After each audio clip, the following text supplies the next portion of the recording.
السلام عليكم ورحمة الله وبركاته، يا أهلا وسهلا. ازيكم يا بنات؟ عاملين ايه؟ يا رب تكونوا بخير. وحشتوني جدا من آخر فيديو عملناه مع بعض. النهاردة هنعمل مع بعض أحلى فتة شاورما بطريقة سهلة وسريعة، والطعم هيخطفكم من أول قطمة. جبنا لكم أكل المطاعم لحد عندكم. بس في الأول أحب أعرفكم بنفسي. أنا شيماء ودي قناتي رشة توفير. اللهم صل وسلم وبارك على محمد. شاورما يعني توميه، والتوميه النهارده هنعملها بابسط واسهل طريقه، وهي النشا. هنستخدم لكل كوبايه ميه معلقه نشا. وانا النهارده استخدمت كوبايتين ميه وحطيت قصادهم معلقتين نشا وربع كده كمان، يعني اخدت حاجه بسيطه بطرف المعلقه كده. وبدات ان انا اقلب فيها على البارد قبل ما ارفعها خالص على النار، لغايه ما اتاكدت ان كل النشا اختفى تماما من الميه. بعد كده هرفعها على النار على نار متوسطه، وافضل اقلب فيها ما اسيبهاش من ايدي ابدا، لان انا لو سبتها النشا هيبدا يقعد معايا في ارضيه الحله. وهيشيط مني، انما انا لازم افضل يا ماسكه الاسباتيولا كده يا ماسكه المضرب، وافضل اقلب كتير كتير لغايه ما اتاكد ان كل التكتلات اختفت تماما. طب ده ليه؟ علشان ما اضطرش بعد كده ان انا اصفيها، وما اضطرش بعد كده ان انا اضربها بالهاند بلندر او اضربها بالخلاط. فانا يعني هتعب في البدايه شويه كده، افضل واقفه جنبها اقلب فيها، بس هرتاح بعد كده. واتاكد كمان من نقطه مهمه، ان النشا وصل لمرحله السوى، مش ان هو مجرد ان هو بدا يطلع فقاقيع بسيطه كده في البدايه واطفي عليها، لا. هو النشا لازم يستوي معايا تماما، عشان احنا مش هنحطها على النار خالص. والمشكله ان هو لو ما استواش هيديني تيست مش حلو، اللي هو بتاع النشا الني اللي احنا كلنا عارفينه. فافضل حاجه زي ما بنعمل الرز بلبن كده، افضل حاجه ان احنا نفضلوا حاطينها على النار شويه لغايه ما تبدا تغلي مره واتنين، وبكده يبقى احنا اتاكدنا ان النشا بتاعنا استوى. بعد كده هنبدأ نفضيها في أي طبق أو أي حاجة، بحيث ان هي تطلع الحرارة بتاعتها وتبرد تماما. انا ما ينفعش خالص استخدمها وهي سخنة كده، لاني انا مرة استخدمتها وهي سخنة.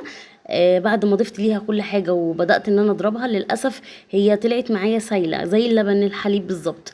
ما ادتنيش القوام التخين بتاع التومية اللي احنا كلنا بنحبه واللي احنا كلنا عارفينه. فالافضل انك تسيبيها خالص لغاية ما تبرد، عشان كده انا بدأت بيها في الاول نسيبها لغاية ما تبرد، وبعد كده نبدأ نستخدمها. وهنا هنبدأ نعمل مع بعض العيش بتاع الفتة. ده عيش بلدي.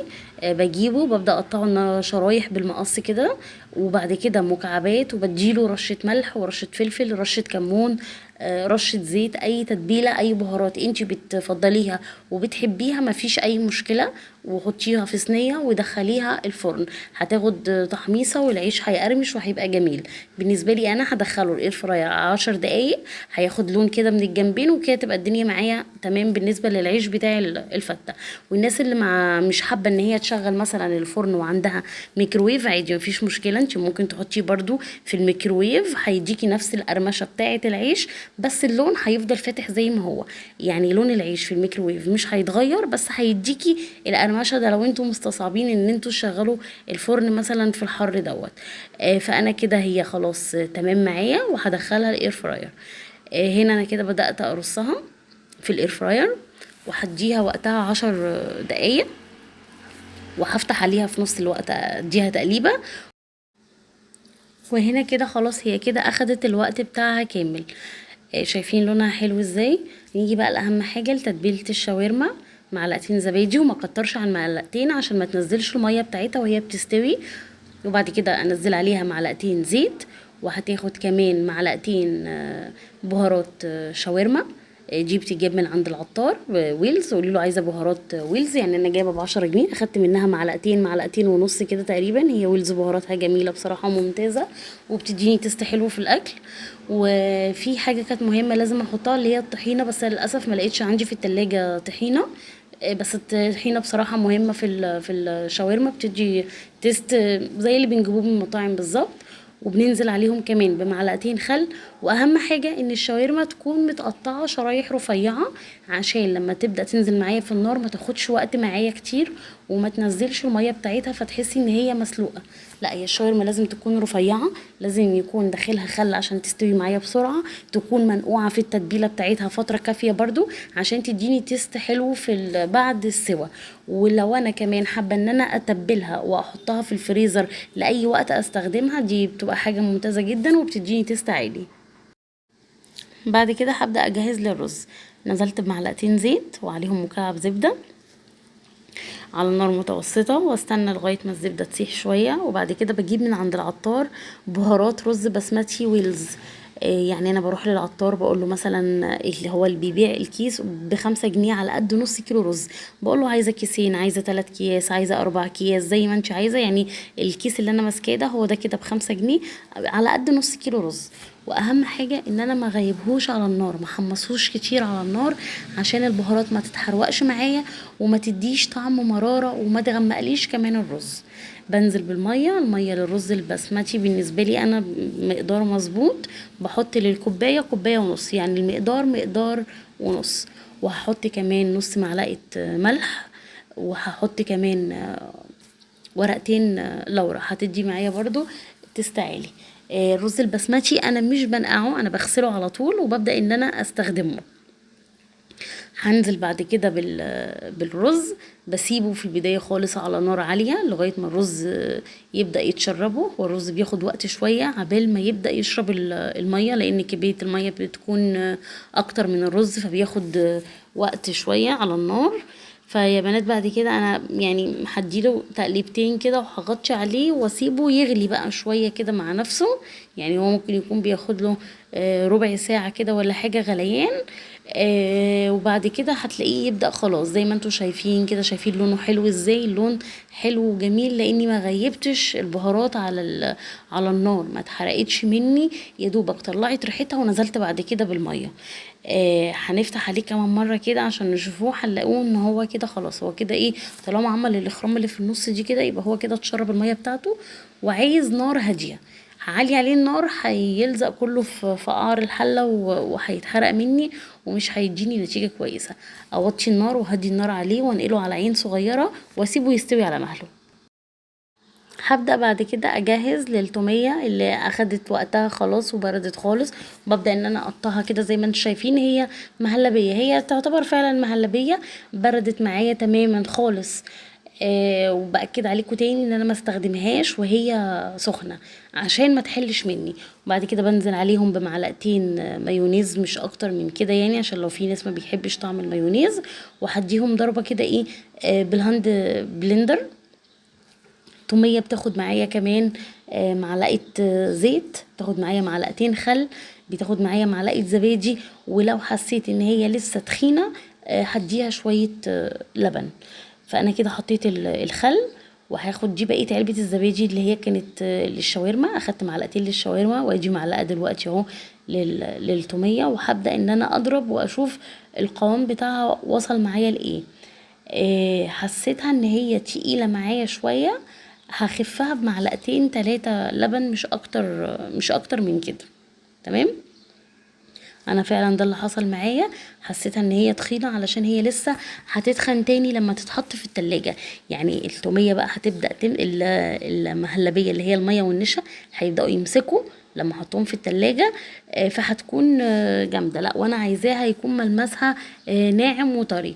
فانا من البدايه كده بحط لها برضو ايه معلقتين 3 لبن، وهبدا اقلب فيها بالراحه كده بالهاند بلندر. شايفين لونها ابيض خالص وجميل ازاي، وقوامها ناعم عامل زي الكريم شانتيه بالظبط.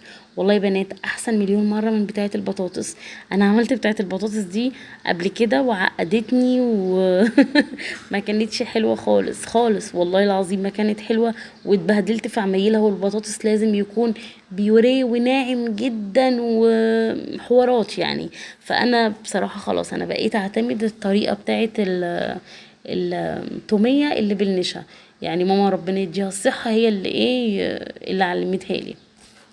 كنت بروح اكلها هناك، فخلاص انا عرفتها واعتمدناها بقى في البيت عندنا هنا. بصوا هو قوامها عامل ازاي، هو اللي يشوفه ممكن يقول عليه هو خفيف شويه، بس لا، هي لما تدخل التلاجة هتمسك نفسها هتبقى كويسه. بصوا انا عايزه اقول لكم ان انا اديتها كمان شويه سوائل، يعني حسيتها دقتها، حسيتها ان هي لا محتاجه سنه خل. وانتي بتعملي كده تدوقي يعني لغايه ما تلاقي ان الطعم معاكي جاب لاقرب حاجه لبره. بعد كده نزلتها في الطبقين دول، وهيتبقى معايا شويه توميه. هبدا ان انا افضيهم في كيس التلاجة عشان بعد كده ازين بيها طبق فاتة الشاورما معايا عند التقديم.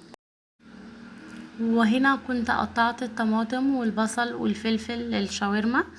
بس خلي بالكم الطماطم ما ينفعش ان انا احط لها، يعني اقطعها بالميه بتاعتها، لازم اشيل البذر والقلب بتاعها عشان ما تنزلش سوائل وانا بسويها، لان احنا مش عايزين سوائل كتير واحنا بنسوي الشاورما، عشان تديني اكتر طعم يعني قريب لبره. ان ما كانتش هي والله احسن من اللي بره كمان. وكنت هنا عملت لهم طبق سلطه كده جنب الاكل. نيجي بقى للتسويه بتاعه الشاورما. بجيب طاسه على النار، او صينيه زي ما انتوا شايفين كده، وببدا ان انا اسخنها جامد قوي قوي قوي. دي اهم تركية، لازم تكون سخنه. وهنا كنت منزله حته ليا وسايباها تسخن في الصينيه، بس مش عارفه المقطع دوت اختفى مني والله، مش لاقياه. بس يعني حطيت حته اللي هي دي اهم حاجه، دي اللي بتدي الطعم بقى للشاورما، دي اللي بتجيب طعم بره بالظبط. اهي هي الحته الدهنه البيضه اللي في الوسط دي، وهتسيح دلوقتي مع التسويه.